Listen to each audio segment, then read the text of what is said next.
In nomine Patris et Filii et Spiritus Sancti. Amen. Fratres carissimi, te iterum videre Patris Allegro Veritas Liberat Vos. Singkat saja, dalam katekesi ini kita akan membantah dan membantai argumen dari Dekingares yang menolak yang mengklaim kekatolikan Protestan. Protestan katanya Katolik sekali. Padahal Protestan itu anti Katolik sekali ya. Mari kita lihat dalam video salah satu videonya soal apa ya? Videonya tentang klaim Katolisitas Protestan, One True Church. Jadi dia menolak dengan cara yang seperti biasa. Jadi saya akan mengajak kita untuk membedah tanpa basa-basi. Tujuannya supaya orang Katolik yang kurang pengetahuan jangan tertipu oleh retorika murahan, manipulasi dan sebagainya. Karena Protestantisme itu hidup dari kelemahan orang Katolik. Jadi kita akan bedah tanpa basa-basi, dingin, presisi dan metodologis. Jadi kita akan pisahkan. Yang pertama proposisi utama Dekingares, yang kedua manipulasi retorika yang dia mainkan, dan yang ketiga titik bantai konseptualnya. Semua bersumber dari video ceramahnya sendiri. Ya, silahkan cari. Yang pertama, proposisi utama yang harus dibunuh satu persatu. Proposisi 1. Istilah Katolik dibajak Gereja Katolik Roma sejak abad ke-11. Ini adalah klaim genealogis. Seolah-olah makna lama sama dengan sah, makna baru sama dengan penyimpangan. Salah. Masalah fatalnya, Dekingares menyamakan perubahan terminologis dengan penyimpangan ontologis. Dalam sejarah gagasan, ini kesalahan tingkat dasar. Dekingares salah. Kamu jangan pikir Dekingares selalu benar. Makna istilah selalu berkembang ketika realitas yang dirujuk semakin terdiferensiasi. Ya, gereja tidak pernah mengklaim bahwa makna abad kedua harus identik secara terminologis dengan abad ke-11. Yang diklaim adalah kontinuitas substansi, bukan stagnasi bahasa. Ya, proposisi kedua, Santo Pacianus mendefinisikan Katolik tanpa paus. Ergo, kepausan tidak ada. Ini proposisi utama sekaligus senjata favoritnya. Masalahnya, Pak DN, ini argument from silence, argumentum ex silencio, yang disamarkan dengan cerita ala Sherlock Holmes. Anjing tidak menggonggong. Tapi analoginya gagal total karena Pacianus tidak sedang membahas struktur otoritas universal. Dia sedang membela identitas gerejawi melawan sekte Novatian, dan konteksnya pastoral moral, bukan eklesiologis yurisdiksional. Diamnya Pacianus tidak punya daya negasi terhadap institusi yang belum dipersoalkan, belum diformalkan, belum menjadi lokus kontroversi. Ya, kalau logika Dekingares dipakai konsisten, maka karena Pacianus tidak membahas kanon perjanjian baru final, maka kanon perjanjian baru juga tidak ada. Absurd. Itulah absurdnya logika Protestan. Proposisi yang ketiga, Katolik sama dengan ketaatan pada kitab suci, bukan ketaatan pada Roma. Ya, dia menjelaskan bahwa Katolik seperti definisi Katolik seperti itu. Katolik itu artinya ketaatan pada kitab suci, bukan ketaatan pada Roma. Ini manipulasi definisional. Pacianus berbicara tentang ketaatan iman dan hidup. Deki menyulapnya menjadi otoritas final kitab suci terpisah dari struktur gereja. Nah, ini masuk prinsip Protestan masuk.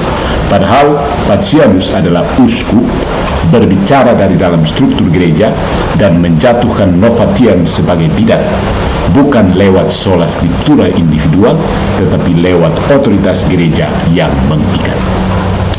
Deki mencomot etika iman, lalu menyelundupkan epistemologi Protestan.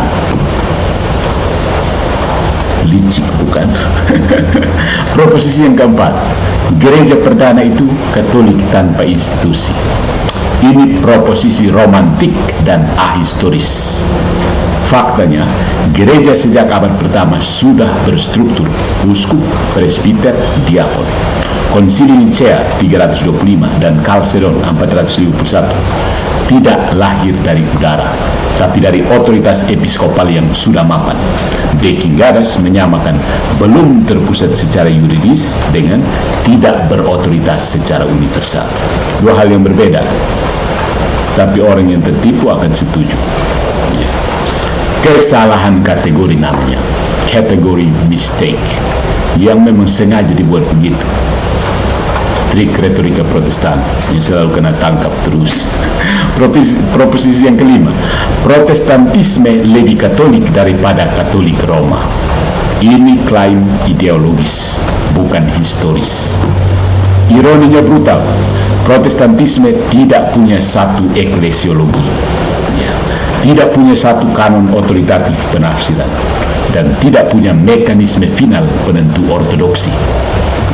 Maka menyebutnya lebih Katolik, Katolik itu universal dan satu, adalah ironi tragis. Kuat di panggung, tapi tidak kuat di akal budi, akal sehat.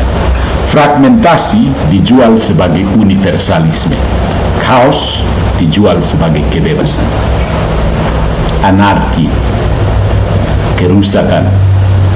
Nah, itu soal proposisinya yang sudah kita bantai. Sekarang manipulasi retorika yang dipakai untuk mengelabui. Protestan hanya hidup dari pengelabuan massal. Yang pertama, cherry picking patristik. De Quingadas mengunci kamera hanya pada Pacianus, lalu membekukan sejarah seolah Ignatius, Irenaeus, Cyprianus, Leo Agung pernah ada kok. Ini strategi spotlight. Terang di satu titik, gelap total di sekeliling. Teologi spotlight De Quingadas. Yang kedua, false dikotomi. Dia memaksa pilihan palsu, Alkitab atau Paus, iman atau institusi. Bodoh. Padahal gereja Katolik tidak pernah memisahkan ketiganya. Kitab suci, tradisi, magisterium. De Quingadas butuh dikotomi agar polemiknya hidup. Tanpa itu, argumennya runtuh. Yang ketiga, trik manipulasi poisoning the well, meracuni sumur. Istilah seperti pembajakan, propaganda Roma, klaim sektarian dipakai sebelum argumen diuji, supaya audiensnya yang rata-rata itu emosional dulu, rasional belakangan. Ini bukan analisis, ini framing, pembingkaian, membingkai supaya orang percaya bahwa Protestan itu baik dan benar. Yang keempat, anakronisme. Dia menuntut mengapa abad keempat belum bicara seperti Vatikan pertama. Itu seperti menuduh Newton sesat karena belum bicara relativitas. Konyol tapi efektif untuk audiens awam. Kasihan ya pada itu banyak orang yang tertipu. Yang kelima, self-immunizing argument. Setiap bantahan sudah dipagari sendiri. Roma pasti jawab begini karena propaganda. Artinya, apapun yang membantah De Quingadas sudah dianggap salah sebelum bicara. Bayangkan, Protestan pun kerennya itu. Protestan pun keren. Ini ciri retorika kultik, bukan diskursus ilmiah. Itu soal manipulasi retorika. Yang ketiga, titik bantai utama. Sekali pukul. Kesalahan inti De Quingadas adalah ini. Dia memperlakukan Katolik sebagai kata, padahal gereja Katolik memperlakukannya sebagai realitas historis yang berkembang. Dia mengira makna awal sama dengan makna final. Ketiadaan formulasi sama dengan ketiadaan realitas. Ini Protestan pun jatuhnya di sini, titik jatuh Protestan. Ketiadaan kata sama dengan ketiadaan realitas. Karena apa? Prinsip nominalistik dari William Ockham itu, yang ditelan bulat-bulat oleh Luther Calvin. Perkembangan sama dengan penyimpangan. Ini asal muasal segala stromen Protestan ada di sini. Development sama dengan penyimpangan. Ini logika Protestan klasik yang sudah dibantah sejak abad kedua. Gereja tidak hidup dari slogan purba, tetapi dari kehidupan yang berlanjut, berakar dan berbuah.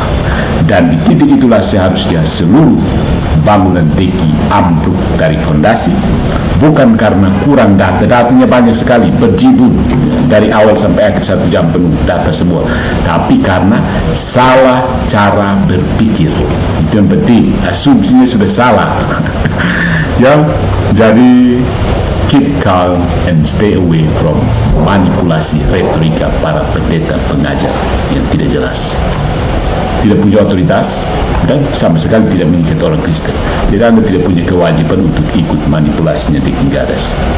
Apalagi kalau di Protestan kan kita bebas tuh, tidak wajib ikut di Gadas. Apalagi ketahuan dia menipu banyak seperti ini.